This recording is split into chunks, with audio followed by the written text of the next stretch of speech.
কিন্তু যদি কমিউনিস্ট সরকারকে জিজ্ঞাসা করি আপনারা কি করেছেন, তার একটাই জবাব, কাস্তো হাতিরি বানিয়েছি, পার্টি অফিস বানিয়েছি, ফ্ল্যাগ ডান্ডা বানিয়েছি, মানুষকে লাল চক্ষু দেখিয়েছি, মানুষকে মারধর করেছি, মহিলা নির্যাতন করেছি, যুবাওদের বেবকুফ বানিয়েছি, ডিওএফ বানিয়ে চাঁদা তুলেছি, মহিলা সমিতি নারী সমিতি বানিয়ে লাইন ধরিয়ে মিছিল করিয়েছি, খ্যাত মজুরের নামে কৃষকদেরকে শোষণ করেছি।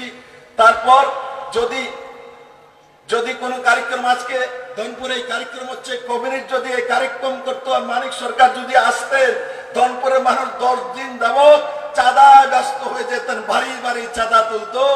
কালকে মানিক সরকার আসবে, চাঁদা দেন, মরিচ দেন, চাউল দেন, চিনি দেন, পুরা ধনপুরকে নাঙ্গা করে তুলতো এরামের মিত্র। আর ত্রিপুরার মানুষ সেই চাঁদাবাজি থেকে মুক্তি পেয়েছে। তাই বন্ধুরা,